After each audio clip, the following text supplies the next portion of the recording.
Hello and how you doing, folks? Yours truly, Randee here today for another version of today's talk. And it's time for one of my rants. You know I would. You know, now more than ever, our children need to learn as much as they can about policy development and implementation. You know, how to develop policy and implement the policy, as well as learning how to develop law, as well as implementing law. I think And I've long held that our children need to learn about these two things: policy development and implementation, as well as law, as early as possible, even as early as the fifth grade. Actions that were going on in Charlottesville, Virginia this past weekend are a clear indication of that, as you see a lot of uh, angry white men, young men, protesting that they are somehow or another being uh, victimized in today's society. I don't really see how that's possible, other than the fact that there are not really a lot of jobs out here, despite what you might hear. All of these jobs being created or whatever. I'm yet to see it, to tell you the truth. But sticking to the topic, they're mad. They took it to the streets, which is totally their legal right. But it's they don't have the legal right to terrify people and threaten people and intimidate people. That being said, that's it's speech that's harmful. Well, one thing that I did learn in getting all this education that I got is that the way to effectively combat speech is to fight it with more speech, positive speech. And I thoroughly believe that. To tell you the truth, I think the Black Lives Matter movement um, has a good message. I'm just concerned that maybe, just maybe, their message has been co opted by people that want to act out in a negative way and then shout Black Lives Matter, and they're not even part of the movement. I'm concerned that that may be happening. Don't know. Would have to certainly look into that. But another way to uh, fight against terroristic speech and speech that aims to intimidate or harm is to educate your communities, yourself, your family, whomever it is, but especially the children. Especially the children. We need to educate our children. And we need to educate our children on how to develop policy and law. And they need to understand the law. We need to teach them that. We also need to teach them that they can affect public policy, they can write public policy. Once we teach them the steps, and certainly that's not going to come overnight, but it needs to happen. Okay, it needs to happen. They need to understand that they don't have to become victims of a public policy that's written by somebody that's not even living in their experience, that doesn't represent them and their experiences. They need to learn that, and they need to learn that as early as possible. And to tell you the truth, I can't understand why that's not being taught to them, but our children need to learn that. And instead of allowing our children to learn about uh,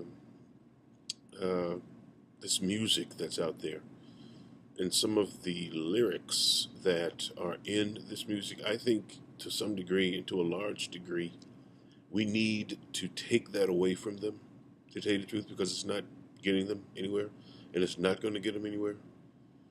Um, I think instead of teaching them these lyrics or letting them learn about these lyrics, maybe employ a little oral learning and let them learn about public policy and law development using music or hip hop or what have you. Because certainly that's one of the learning styles that will be employed in my multi-component program.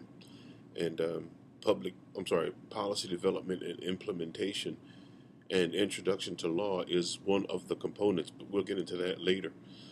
Um, you know, I think it's a great idea for our children to learn if they learn in the oral style, uh, for them to, you know, learn how to develop policy and learn about policy development and implementation and introduction to law using some of those lyrical abilities that they have. I think that's very important. Very important. We can get in on those skills as a resource to teach them.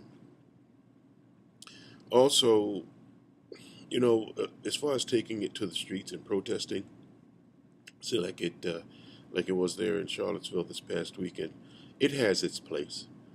But you know something? I've seen enough protests. As far as I'm concerned, last week's protest should have been the white nationalists, the white supremacists, the KKK, all of them. Let them protest by themselves. Let them raise their voices. It's their legal right. Let them have it. Let them have it. We can choose another day to voice our opinions. And once it stops at that, once you stopped, once the protests are over, then what? What are you going to do? I see a lot of statues being taken down and all of that there. That's nice. That's nice. What are you going to do next? To tell you the truth, if it were left to me, you can have all the statues all you want. The statues mean nothing to me. I don't even see them. The statues mean nothing to me. You really want to do something? And this is where the public policy piece comes in that our children need to learn about.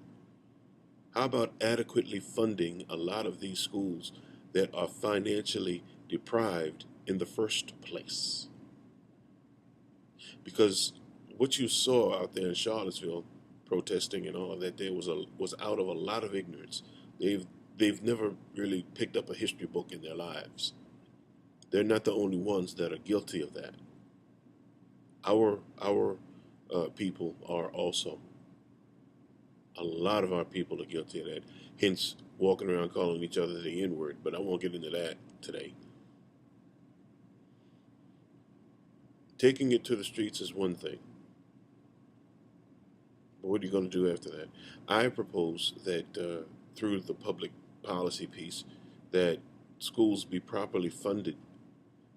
I live here in New York, and I live in the city of Mount Vernon. Well, dare I say it, they're lacking, incredibly lacking, as opposed to their counterparts there in the city of Scarsdale, or in Bronxville, or in other places where they have schools that are really up to date on as far as the 21st century skill sets are concerned. You can take down all the statutes all you want. That's nice. How about properly educating these schools? I'm sorry, properly financing these schools that need it? That's my rant for the day. I'm yours truly, Randee Rand. Thanks for the time.